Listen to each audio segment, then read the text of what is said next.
본문은 솔로몬의 아들 르호보암의 이야기로 시작이 됩니다. 1절 말씀입니다.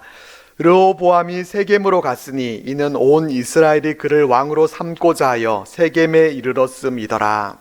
솔로몬이 죽고 난 후에 르호보암은 세겜으로 향하고 또 온 이스라엘도 세겜으로 향해서 그를 맞이합니다. 여기서 주목해 볼 부분은 온 이스라엘이라는 표현입니다. 온 이스라엘은 12지파죠.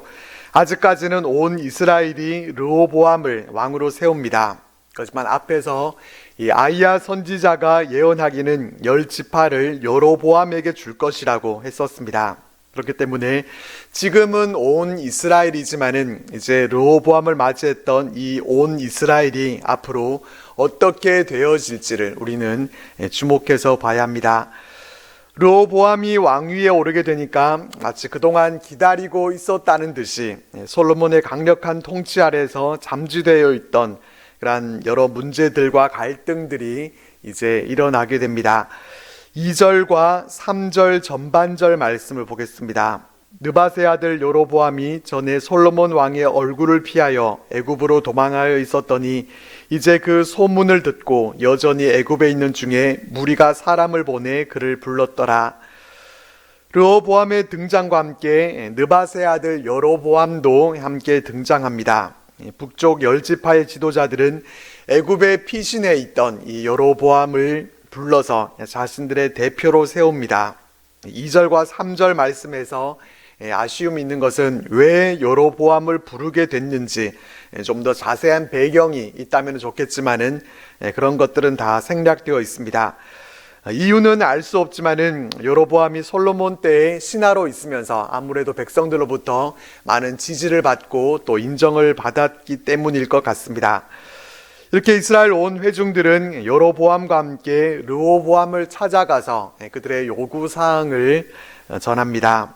왕의 아버지가 우리의 멍에를 무겁게 하였으나 왕은 이제 왕의 아버지가 우리에게 시킨 고역과 매운 무거운 멍에를 가볍게 하소서. 그리하시면 우리가 왕을 섬기겠나이다. 그들은 솔로몬이 멍에를 무겁게 해서 그들에게 고역을 시켰으니까 가볍게 해달라 그렇게 요구합니다. 앞에서 살펴봤던 것처럼 솔로몬은 무리하게 아주 건축 사업들을 많이 진행시켰고 또 세금도 백성들로부터 거둬들였었습니다. 앞에서는 건축에 대한 그 내용들만 나오고 백성들이 얼마나 힘들어하고 있었는가 하는 것에 대해서는 소개해 주지 않았기 때문에 그 부분은 우리가 알지 못했지만은 백성들은 그동안 고역과 세금으로 인해서 아주 무거운 멍에를 지고 있었던 것입니다. 이 요구에 대해서 르호보암이 곧바로 이 멍에를 가볍게 해주겠다 그렇게 대답했다면은 좋았겠지만은 르호보암은 어떻게 반응하는가 하면은 3일 후에 다시 오라 라고 하면서 그들을 보냅니다. 6절 말씀입니다. 르호보암 왕이 그의 아버지 솔로몬의 생전에 그 앞에 모셨던 노인들과 의논하여 이르되 너희는 어떻게 충고하여 이 백성에게 대답하게 하겠느냐. 르호보암은 그 문제를 스스로 빨리 결정하지 못하고 의논을 합니다. 여기서 보게 되는 것은 솔로몬의 그 지혜가 아들에게로 전수되지 않았다는 것입니다. 솔로몬 같았으면은 하나님께서 주신 지혜를 가지고 그 문제를 지혜롭게 잘 처리를 했겠지만은 르호보암은 그렇지 않았습니다. 그는 하나님께 지혜를 구하지 않았습니다. 이 모습을 보면은 하나님께 대한 솔로몬의 신앙이 이 아들 르호보암에게로 제대로 이어지지 않았구나 하는 것을 우리가 짐작해 볼 수 있습니다. 르호보암이 처음 조언을 구했던 사람들은 아버지 솔로몬 시대부터 있었던 원로들이었습니다. 그들은 어떻게 말을 해줬는가 하면은 7절 말씀과 같이 왕이 만일 오늘 이 백성을 섬기는 자가 되어 그들을 섬기고 좋은 말로 대답하여 이르시면 그들이 영원히 왕의 종이 되리이다. 이렇게 조언합니다. 이들의 조언대로 백성의 대표로 찾아온 자들에게 좋은 말로 그들의 멍에를 가볍게 해줬다면 참 좋았을 것입니다. 하지만 르호보암은 이들의 대답이 마음에 안 들었던 것 같습니다. 그 조언을 듣고서 어떻게 하는가 하면은 그 자문하는 것을 버렸다라고 말씀해 줍니다. 버렸다는 것은 아예 더 이상 생각해 보려고도 하지 않았다는 것입니다. 적어도 참조는 하는 것이 옳은 모습입니다. 성경 말씀에도 감사함으로 받으면 버릴 것이 없다 그렇게 말씀하셨는데, 버릴 것이 아니라 그래도 마음에 두고 참조를 하면서 다른 의견을 또 들어보고 싶다고 하면은 다른 의견을 들어보면 됩니다. 두 의견을 대조해 보면서 어떤 것이 더 좋을지 깊이 숙고해보고 기도하면서 이렇게 결정하면 될 텐데, 그는 아예 원로들의 조언을 버렸습니다. 그리고 그는 다시 누구에게 의견을 묻는가 하면은 자기와 함께 자라난 어린 사람들이었습니다. 이들은 르호보암과 같이 자랐기 때문에 그의 성격과 또 그가 어떤 것을 좋아하고 어떤 것을 싫어하는가 하는 것을 누구보다 잘 아는 사람들이었습니다. 그래서 원로들과는 다르게 이 르호보암의 허영심과 또 교만을 부추기는 그런 조언을 합니다. 그들이 조언한 말 10절과 11절 말씀을 우리 같이 한번 읽어보겠습니다. 시작. 함께 자라난 소년들이 왕께 아뢰어 이르되 이 백성들이 왕께 아뢰기를 왕의 부친이 우리의 멍에를 무겁게 하였으나 왕은 우리를 위하여 가볍게 하라 하였은즉, 왕은 대답하기를 내 새끼 손가락이 내 아버지의 허리보다 굵으니 내 아버지께서 너희에게 무거운 멍에를 매게 하였으나 이제 나는 너희의 멍에를 더욱 무겁게 할지라. 내 아버지는 채찍으로 너희를 징계하였으나 나는 전갈 채찍으로 너희를 징계하리라 하소서. 이들의 말을 보면 어떻습니까? 이들의 말을 보면은 이 르호보암에게 아첨하는 이런 내용이 들어 있습니다. 르호보암의 새끼 손가락이 솔로몬의 허리보다 굵다고 합니다. 르호보암이 아버지 솔로몬보다도 훨씬 더 강하다라고 하는 이 젊은 참모들의 그 말을 듣고서 이 르호보암은 어리석게도 우쭐해지고 또 교만해졌습니다. 우리가 기억해야 할 것은 복되고 좋은 그런 충고의 말에는 가시가 달려 있다는 것입니다. 그래서 듣기에는 거북할 수 있습니다. 그리고 반대로 아부하고 눈을 흐리게 하는 말에는 달콤한 꿀이 발라져 있어서 듣기에 좋습니다. 비록 듣기에는 좋지 못해도 그것이 우리에게는 더 유익하다는 것을 우리는 알아야 하고, 또 듣기 좋은 소리는 그것이 우리에게는 오히려 독이 된다는 것을 알아야 합니다. 이 두 가지를 잘 분별할 수 있는 능력이 명철입니다.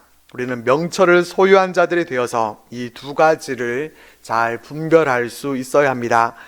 성경은 거룩하신 자를 아는 것이 명철이라고 했습니다. 우리는 하나님을 아는 일에 더욱 힘쓰는 자들이 되어서 우리가 명철함을 얻고 또 그 명철함을 가지고 우리를 향한 조언의 말들도 잘 분별할 수 있기를 바랍니다. 그리고 이제 시간이 흘러서 약속한 3일이 지나서 여로보암과 모든 백성들이 이제 왕 앞으로 나오게 됩니다. 이때까지만 해도 르호보암을 그들이 왕으로 인정하고 또 왕의 명령에 순종하면서 이 다윗 왕조에 대한 기대를 저버리지 않고 있었습니다. 그런데 그때 르호보암은 어떻게 대답을 하는가 하면은 원로들의 그 자문을 버리고 포악한 말로 대답합니다. 여기에서 이 포악하다 라고 하는 단어는 잔인하고 난폭하다, 또 고집이 세다, 뻔뻔하다 라는 이런 뜻을 갖고 있습니다. 특히 이 단어는 농사를 짓기 위해서 소에게 무거운 멍에를 그렇게 지우게 되면서 아주 혹사를 가하는 것, 이런 일에 비롯된 단어입니다. 그렇기 때문에 이 단어를 사용하고 있는 것은 지금 말을 하고 있는 이 르호보암의 그 완고함에 대해서, 또 그 말을 듣는 이스라엘 백성들에게는 참기 어려운 폭행과 같은 그러한 일이었다는 것을 강조하고 있는 말입니다. 이 단어가 성경에서 사용된 그 예를 보면은 이스라엘 백성들이 애굽에서 노예로 있던 당시에 바로가 이스라엘 백성들을 대할 때에 바로 이 단어를 사용했습니다. 또 이스라엘 백성들이 바벨론에 포로되었을 당시에 바벨론이 이들을 억압할 때 사용된 단어도 바로 이 포악하다라는 이 단어입니다. 그러니까 지금 르호보암의 태도는 애굽의 바로와 같이 또 바벨론의 통치자와 같이 완고하고 포악하게 됐다는 것입니다. 이스라엘 백성들은 왕의 노예들이 아닙니다. 이 이스라엘 백성들은 하나님의 백성들이고 왕은 하나님께서 내 백성들을 잘 다스려 달라 그렇게 기름 부어 세우고 또 위탁을 받은 자입니다. 그런 왕이라고 하면은 하나님의 마음으로 잘 다스려야 하고 또 솔로몬과 같이 그들을 잘 다스릴 수 있는 듣는 마음, 지혜를 달라 그렇게 구해서 그 지혜로 다스려야 되는데 이 르호보암은 전혀 그런 모습이 보이지 않는 것입니다. 르호보암이 이런 태도를 보이게 된 그 이유를 찾아서 그 근원으로 올라가 보면은 르호보암은 솔로몬과 암몬 여인 나아마 사이에서 태어난 아들이었습니다. 이 암몬은 아브라함의 조카 롯의 후손이 됩니다. 암몬은 밀곰과 몰록이라는 그러한 가증스러운 우상을 숭배했었고 또 이스라엘과 대적하는 그런 이방 나라였습니다. 신명기 율법에 근거하면은 이 암몬은 모압과 함께 여호와의 총회에도 들어올 수 없는 그러한 자들이었습니다. 르호보암의 어머니 마아가가 바로 그런 나라 출신이었습니다. 자녀는 아무래도 아버지보다는 어머니의 영향을 받을 수밖에 없습니다. 나라 일로 바쁜 솔로몬이 언제 아들 르호보암을 다정히 안아주면서 무릎에 앉혀놓고 하나님의 말씀을 가르쳐 줄 수 있는 그런 여유가 어디에 있었겠습니까? 1000명이나 되는 아내들 가운데서 한 사람씩이 아니라 하나 건너 하나씩만 아들을 낳아도 500명은 될 텐데 그 아들들 누구에게 과연 신앙을 제대로 전수해 줄 수가 있었겠습니까? 결국 어떤 결과가 나타나게 되는 것은 갑자기 그 일이 생겨나게 된 것이 아니라 그 근원을 잘 따지고 올라가 보면은 그 전부터 문제가 있었다라는 것을 알게 됩니다. 솔로몬이 많은 이방 여인들을 자신의 아내로 삼았던 그 과거의 사건들이 이제 시간이 지나서 그 결과가 이와 같이 나타나게 된 것입니다. 역사라는 것이 그렇습니다. 지금 당장에는 아무 일도 없는 것 같지만은 오늘 우리가 행한 일이 내일에 영향을 끼치게 되고 또 과거에 저질렀던 일들이 현재와 미래에 영향을 주게 되어 있습니다. 이와 같은 점을 기억하고 우리가 과거에 우리의 잘못 때문에 이후에 좋지 않은 결과가 나오는 일이 없도록 우리는 늘 깨어서 조심히 행할 수 있기를 바랍니다. 르호보암이 이렇게 자신을 찾아온 이 여로보암과 모든 백성들에게 포악한 말로 대답을 하니까 그들의 반응은 어떠했습니까? 16절 말씀입니다. 온 이스라엘이 자기들의 말을 왕이 듣지 아니함을 보고 왕에게 대답하여 이르되 우리가 다윗과 무슨 관계가 있느냐? 이새의 아들에게서 받을 유산이 없도다. 이스라엘아 너희의 장막으로 돌아가라. 다윗이여 이제 너는 내 집이나 돌아보라 하고 이스라엘이 그 장막으로 돌아가니라. 르호보암이 젊은이들의 그 충고를 따라서 그렇게 모욕적인 말을 하니까 북쪽의 10지파는 이제 다윗과는 우리가 아무런 관계가 없다 이렇게 선언하기에 이르릅니다. 이제 더 이상 다윗의 집안과 혈족 관계가 있는 것도 아니고 이제 충성할 필요가 없다는 것입니다. 이렇게 해서 백성들은 각자의 집으로 돌아가게 됩니다. 1절에서는 온 이스라엘이라고 하는 이 12지파였었지만은 이제 이스라엘은 둘로 갈라지게 됩니다. 10지파는 르호보암에게서 돌아서고 르호보암 왕에게는 이제 유다 지파 그리고 베냐민 지파만 남게 됩니다. 이런 일이 일어나게 된 이유가 무엇입니까?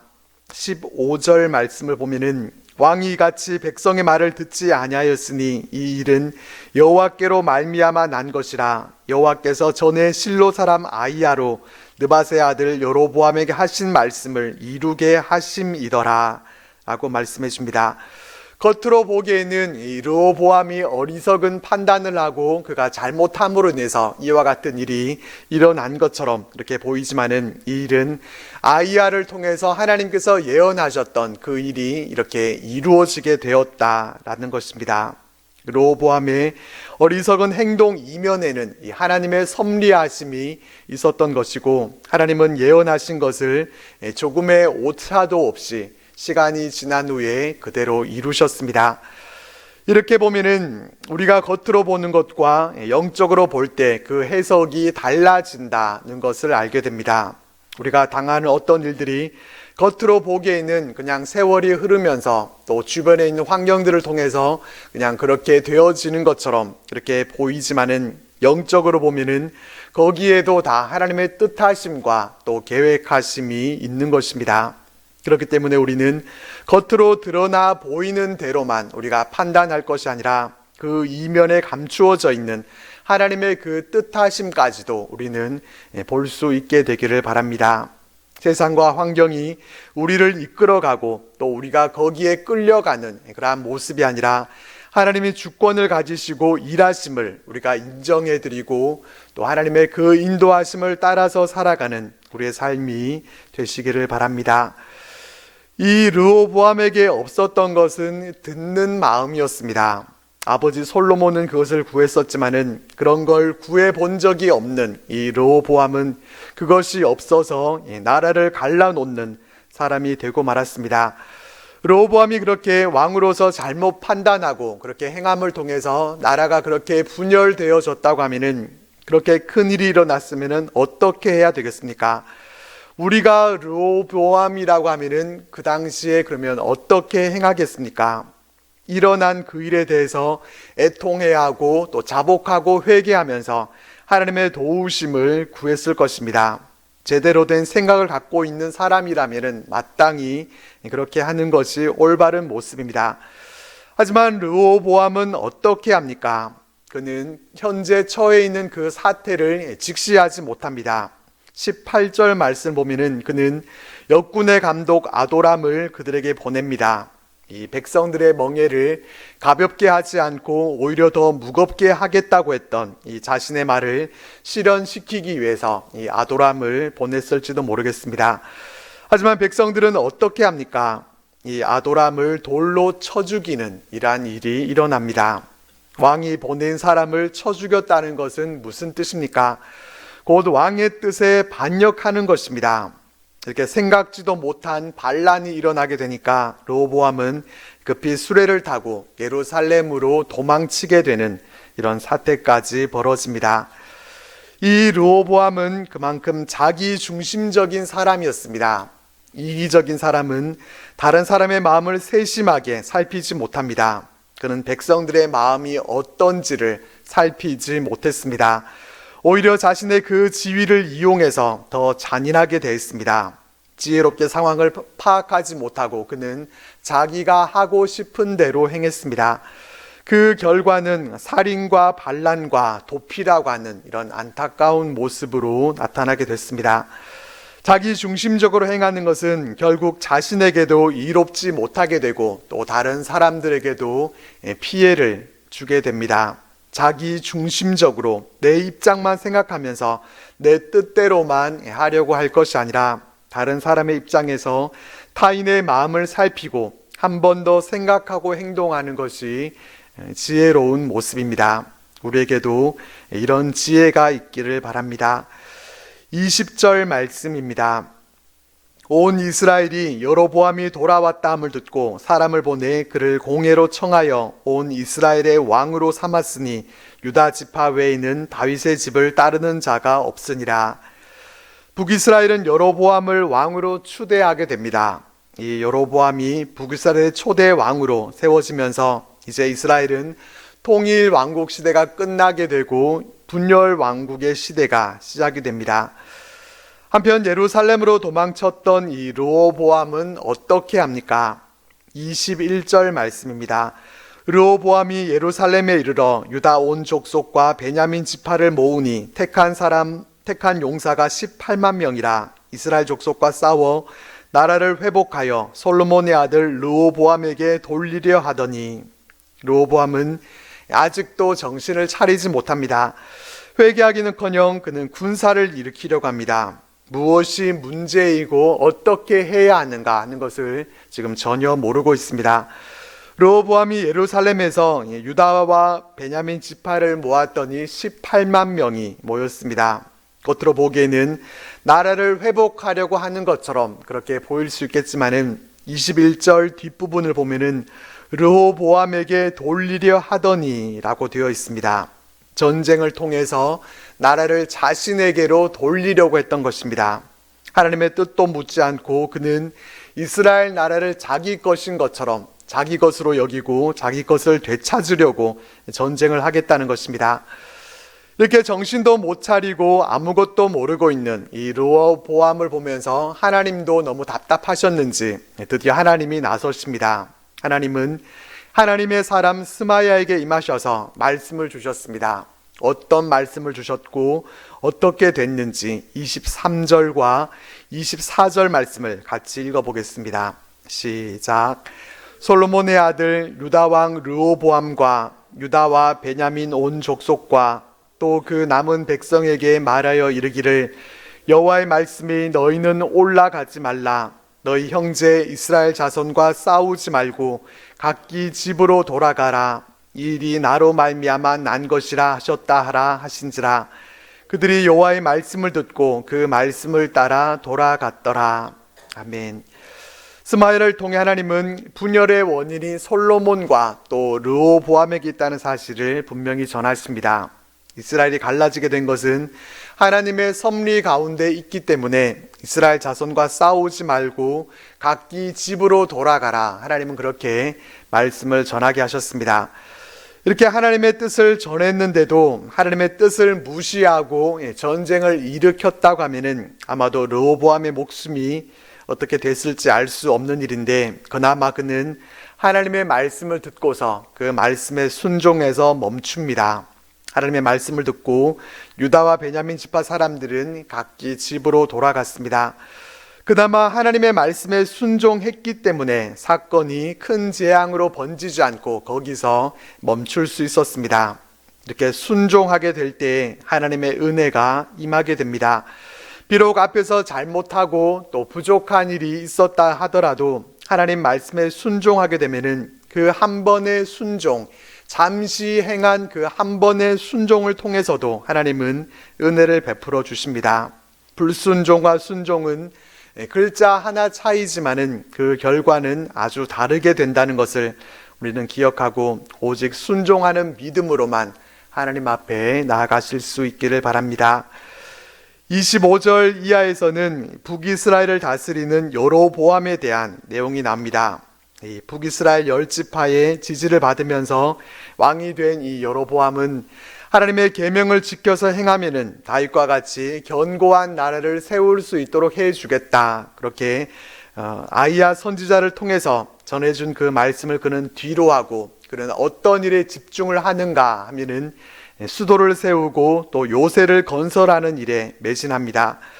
과중한 부역과 세금으로 인해서 무거운 멍에를 맸었던 이 백성들을 생각한다고 하면은 지금 건축이나 하고 그런 일을 할 때가 아니지만은, 그런 일이 우선될 수 없었지만은 하나님을 의지하지 않는 이 여로보암 역시 정신을 차리지 못합니다.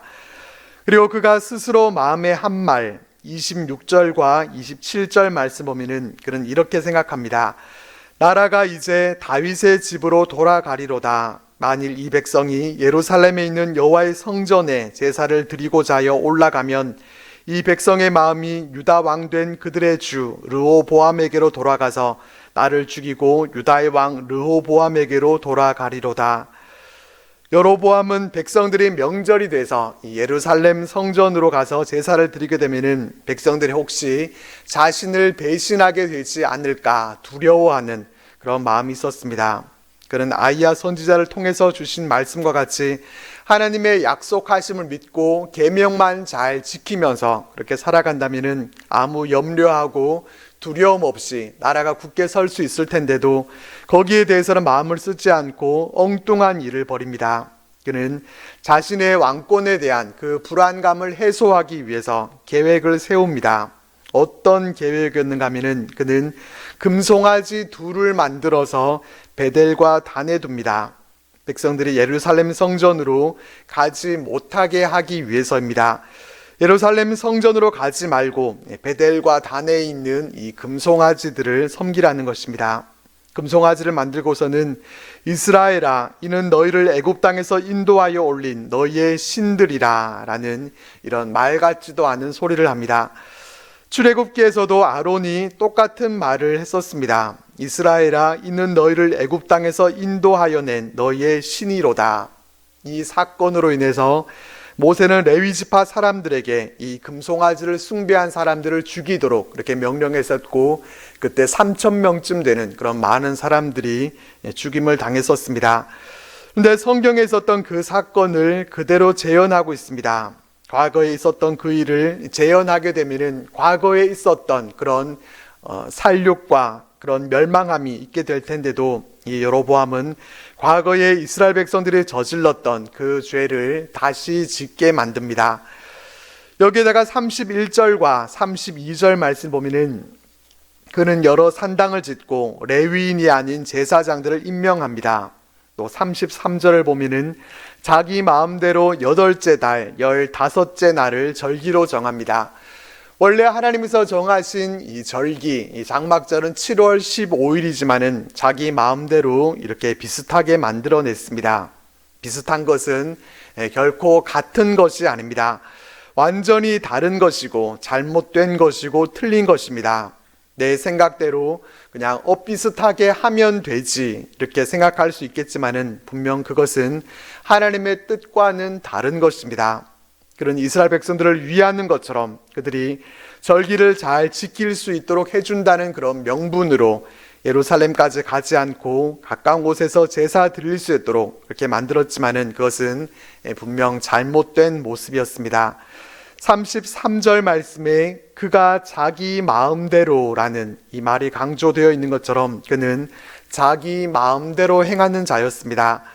성경에서 정말 한숨이 나오고 경악을 금할 수 없는 일들이 일어났던 그 시대가 사사시대였는데, 사사시대가 바로 자기 마음대로 자기 소견에 옳은 대로 행하는 시대였습니다. 사사시대의 모습은 하나님이 전혀 기뻐하지 않으시는 모습입니다. 자기 마음대로 행하는 것이 좋을 것 같지만은 자기 마음대로 행한 것은 오직 자신이 고스란히 그 책임을 져야 합니다.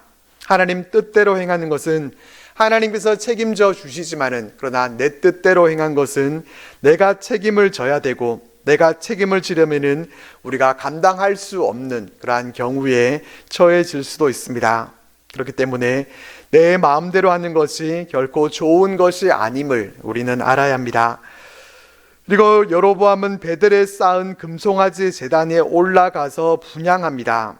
이 분향하였더라 라는 말은 여로보암 자신이 직접 제사를 집전했다라는 뜻입니다.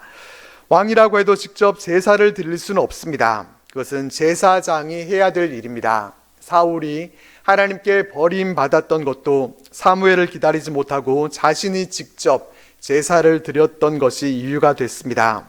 여로보암은 보통 백성을 제사장으로 그렇게 삼았던 것처럼 왕인 자신이 얼마든지 제사를 드릴 수 있다 그렇게 생각한 것입니다. 애굽의 바로가 정치와 종교적인 임무를 같이 수행했던 것처럼 이방의 풍습을 본받아서 그와 같이 자기 마음대로 행했습니다. 우상 숭배에 빠진 백성들을 바른 길로 인도해야 할 왕이 오히려 자기가 자기 멋대로 살아가고 우상 숭배도 앞장서서 행한 것입니다. 그 결과는 너무나도 뻔한 것인데도 이 여로보암은 깨닫지 못합니다.